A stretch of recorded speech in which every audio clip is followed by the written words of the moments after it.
திருவண்ணாமலைனா நமக்கெல்லாம் ஞாபகம் வருது என்ன? கிரிவலம் போறது. அந்த கிரிவலம் போற பாதையை அமைச்சு கொடுத்தது யாரு அப்படின்னு தெரியுமா உங்களுக்கு? அதே போல் திருவண்ணாமலையுடைய கோயில் வளர்ச்சிக்கும் நகர வளர்ச்சிக்கும் மிகப்பெரிய பங்காற்றிய ஒரு தலைவர், அவரை பத்தியும் திருவண்ணாமலை நகர தந்தை என்று அந்த திருவண்ணாமலை நகரத்துடைய மக்கள் இவரை செல்லமா பிரியமா அழைச்சாங்க. ஆதி திராவிட மக்களை கோயிலுக்குள் நுழைய போராட்டம் நடத்தி எல்லாத்தையும் கோயிலுக்குள்ள அழைச்சிட்டு போய் சாமி தரிசனம் செய்ய வைக்கிறார். ஒரு பரம்பரையே கிட்டத்தட்ட ஒரு 5-6 ஜெனரேஷனே அந்த கோயிலுக்காகவும் திருவண்ணாமலை நகரத்துக்காகவும் தன்னை அர்ப்பணித்து கொண்ட ஒரு குடும்பத்தை பத்தி தான் நம்ம இப்ப பார்க்க போறோம்.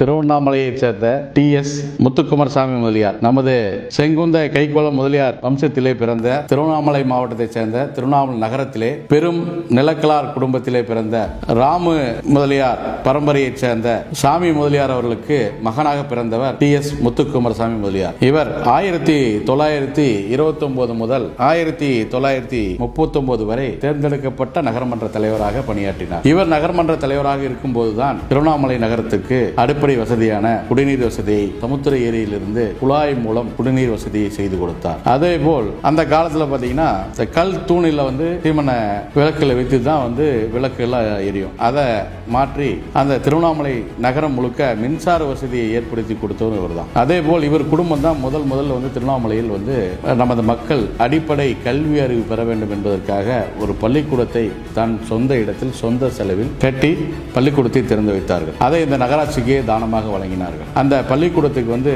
அந்த காலத்தில் பார்த்தீங்கன்னா ஆங்கிலேய அரசு கிறிஸ்துவ மிஷனரி பள்ளிகளை தான் திறந்து வைத்துக் கொண்டிருந்தார்கள். அப்போ பார்த்தீங்கன்னா இவருடைய தந்தை சாமி முதலியார் அவர்கள் என்ன பண்ணார்னா ஒரு சமூக புத்தியில விக்டோரியா இந்து பள்ளி அப்படிங்கிற பெயர் வைத்து அதை ஒரு பர்மிஷன் வாங்கி அந்த ஒரு மிகப்பெரிய பள்ளியை துவங்கி அதை நமது மக்கள் கல்வி அறிவு பெறணுன்றதுக்காக கொண்டு சேர்த்தார். அந்த பள்ளிக்கூடத்தினுடைய இன்றைய மதிப்பு கிட்டத்தட்ட ஒரு 100 கோடி ரூபாய் மதிப்பு இருக்கும். அதுபோல் பார்த்தீங்கன்னா அந்த நகரத்துக்கு நம்ம முத்துக்குமாரசாமி முதலியார் பார்த்தீங்கன்னா தலைவராக இருக்கிறப்ப தான் திருவண்ணாமலையினுடைய அந்த கோயிலில் அரங்காவலராக பணியாற்றியிருக்காரு, அலங்காவல் குழு தலைவராகவும் பணியாற்றியிருக்காரு. அந்த நேரத்தில் அங்கே நிறைய பக்தர்கள் கோயிலில் அன்னைக்கு வர்றப்ப அந்த ஒரு ஒத்தையடி பாதையாக தான் இருந்தது. ஒரு வண்டி செல்லக்கூடிய ஒத்தையடி பாதையாக தான் அந்த திருவண்ணாமலையினுடைய கிரிவலை பாதை இருந்தது. அந்த கிரிவலை பாதை என்ன பண்ணார்னா இவர் தான் செப்பனிட்டு இன்னைக்கு செல்லக்கூடிய வாகனங்கள் செல்லக்கூடிய நடந்து செல்லக்கூடிய பெரிய தார் சாலையாக அமைத்து கிரிவலை சாலை செப்பனிட்டு இன்னைக்கு பல்லாயிரக்கணக்கான மக்கள் பாதுகாப்பாகவும் நமது சாமியை அண்ணாமலையாரை மலையை சுற்றி கிரிவலை வர்றதுக்கு முதல் காரணமும் முக்கிய காரணமாக இருந்தது யாருன்னா அந்த நகர்மன்ற தலைவராக இருந்த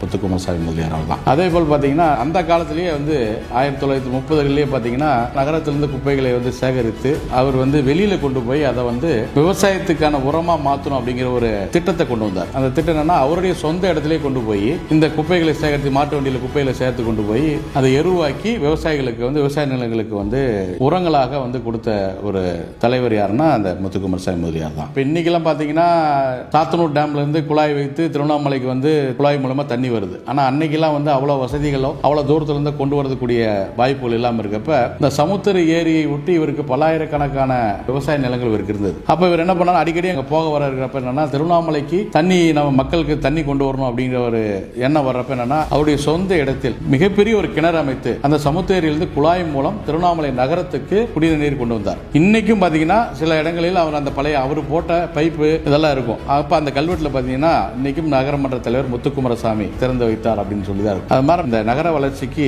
மிக முக்கிய காரணமாக இருந்தவர் திருவண்ணாமலை கோயில் வளர்ச்சிக்கும் கோயில் புறணமைக்கிறதுக்கு இவர் அரங்காவலராகவும் அரங்காவல் குழு தலைவராக இருக்கும் தான் கோயில் புறணமைப்பு செய்தார். அந்த கோயிலுடைய வளர்ச்சிக்கும் அந்த நகர வளர்ச்சிக்கும் மிக முக்கிய காரணமாக இருந்தார். அதனால என்ன இந்த திருவண்ணாமலை நகர தந்தை என்று அந்த திருவண்ணாமலை நகரத்துடைய மக்கள் இவரை செல்லமா பிரியமா அழைச்சாங்க.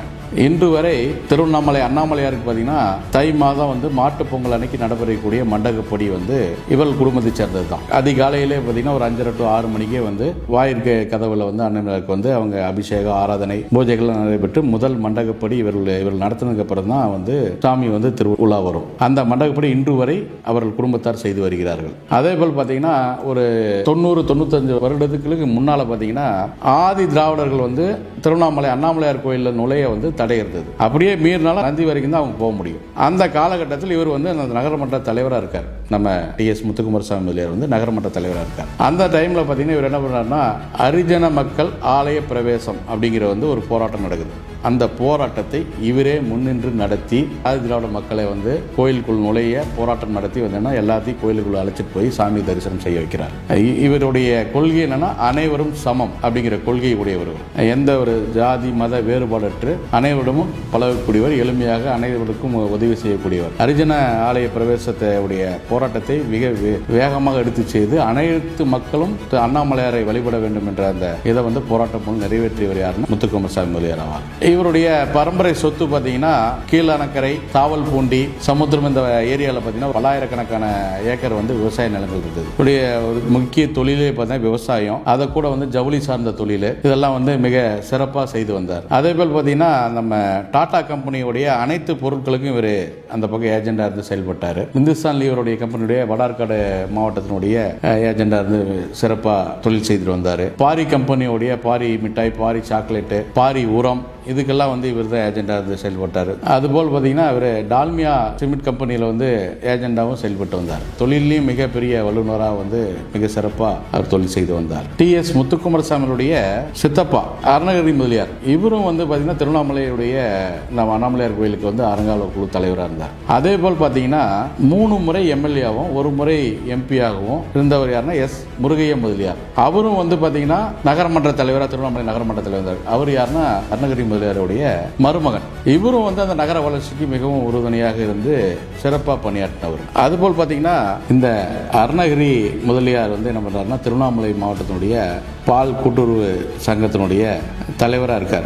அவர் தலைவராக இருக்கப்போ தான் அந்த சங்கத்துக்கு, கூட்டுறவு சங்கத்துக்கு சொந்தமாக இடம் வாங்கி கொடுக்குறார். அதே போல் பார்த்தீங்கன்னா அவருடைய மகன் ஏ. ராம முதலியார், அவரும் திருவண்ணாமலை நகரமன்றத்துக்கு தலைவராக இருந்து மிக சிறப்பாக பணியாற்றுகிறார். திருவண்ணாமலை நகரமன்ற தலைவராக இருந்த முத்துக்குமாரசாமி முதலியாருடைய சகோதரர் நாராயணசாமி முதலியார். இவர் என்னன்னா அந்த திருவண்ணாமலையில் அசலியம்மன் கோயில் தெரு இருக்கு இல்லைங்களா, அதுக்கு பக்கத்தில் இருக்கிற இப்போ இருக்கக்கூடிய சாந்தி ஜுவல்லர்ஸ், அதுக்கு எதிர்ப்புறம் பார்த்தீங்கன்னா நாராயணசாமி முதலியார் வாசக சாலை அப்படிங்கிற ஒரு நூலகத்தை இவர் தான் கட்டி கொடுத்தார். இடம் வாங்கி கட்டி கொடுத்து அந்த நூலகத்தை நம்ம நகராட்சியிட்ட ஒப்படைக்கிறார். இன்னைக்கு அந்த இடத்தினுடைய மதிப்பு பல கோடி போகும். அந்த அளவுக்கு இவரும் சிறப்பாக பணியாற்றியிருக்கார். இவரும் பார்த்தீங்கன்னா இந்த திருவண்ணாமலையினுடைய அறங்காவலர் குழு தலைவராக இருந்திருக்காரு. திருவண்ணாமலையில் பார்த்தீங்கன்னா கிட்டத்தட்ட ஒரு குடும்பம் ஒரு 4-5 தலைமுறையா திருவண்ணாமலை அண்ணாமலையார் கோயிலுக்காகவும் அந்த நகர மக்களுக்காகவும் நகரமன்ற தலைவராகவும் கோயிலுடைய அறங்காவலர் குழு தலைவராகவும் அதே போல் பார்த்தீங்கன்னா மக்களவையினுடைய உறுப்பினராகவும் சட்டமன்ற உறுப்பினராகவும் அந்த ஒரு குடும்பம் தொடர்ந்து மக்கள் சேவை, ஒரு பெரிய நிலக்கலார் குடும்பம், வசதி வாய்ப்பான குடும்பம். ஆனால் இருந்தாலும்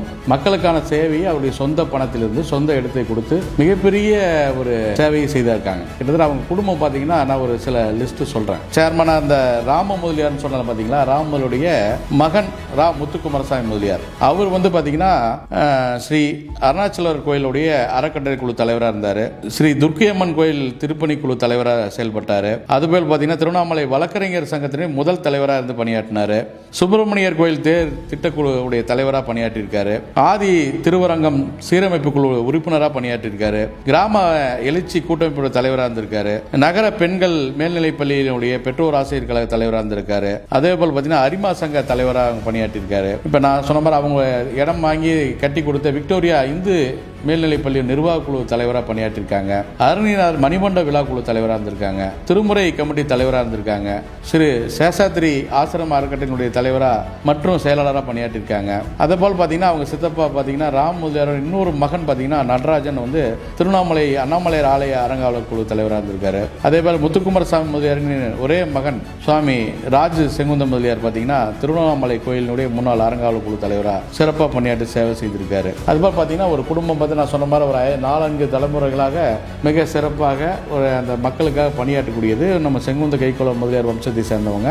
ஒரு ஆள் 2 ஆள் இல்லை, கிட்டத்தட்ட ஒரு 7-8 பேர் 10 பேர் பார்த்தீங்கன்னா அந்த குடும்பத்தை சேர்ந்த அனைவருமே பொதுமக்களோட சேவையும் கோயில் இறைப்பணியையும் செய்திருக்காங்க. ஆனால் இப்போ ஒரு குறிப்பிட்ட காலங்களில் பார்த்தீங்கன்னா நம்ம அங்கே செங்குந்த முதலியார்கள் திருவண்ணாமலை மாவட்டத்தில் அந்த நகரத்தில் பார்த்தீங்கன்னா நகராட்சியினுடைய தலைவராக வர முடியல. இன்னைக்கு பார்த்தீங்கன்னா அந்த திருவண்ணாமலை மாநகராட்சியாக இருக்கு. அதே போல் பார்த்தீங்கன்னா வரக்கூடிய 2026 சட்டமன்றம் திருவண்ணாமலை தொகுதி இதில் பார்த்தீங்கன்னா நம்ம செங்குந்த கைக்கோள முதலியார் சமுதாயத்தை சேர்ந்தவங்க மிகப்பெரிய இது வரைக்கும் நான் கூட சொல்லியிருக்கேன் மிகப்பெரிய அரும்பணியாற்றிருக்காங்க. அது கோயில்களுக்கும் மக்களுக்கும். இந்த வரக்கூடிய சட்டமன்ற தேர்தலிலும் அடுத்து வரக்கூடிய மாநகராட்சி தேர்தலிலும் நம் சமுதாயத்தை சேர்ந்தவர்களுக்கு பிரதிநிதித்துவம் கொடுக்கக்கூடியவர்களுக்கு நாம் சமுதாயத்தை சேர்ந்தவர்கள் மிகப்பெரிய ஆதரவு அளிக்க வேண்டும். அதற்காக நானும் உங்களுடன் சேர்ந்து திருவண்ணாமலையிலே நாம் செங்குந்த கைக்கோள முதலியார் சமுதாயத்தை சேர்ந்தவர்கள் சட்டமன்ற தேர்தலிலும் மாநகராட்சி தேர்தலிலும் இருந்து வெற்றி பெற்று நம் சமுதாயத்தை சேர்ந்த முன்னோர்கள் எவ்வாறு மக்கள் பணியாற்றினார்கள், இறைபணியாற்றினார்களோ அதுபோல் நாம் சமுதாயம் அங்கு மீண்டும் தலைத்து இறைபணியாற்றவும் மக்கள் சேவை ஆற்ற வேண்டும் என்பதை இதன் மூலம் நான் கேட்டுக்கொள்கிறேன்.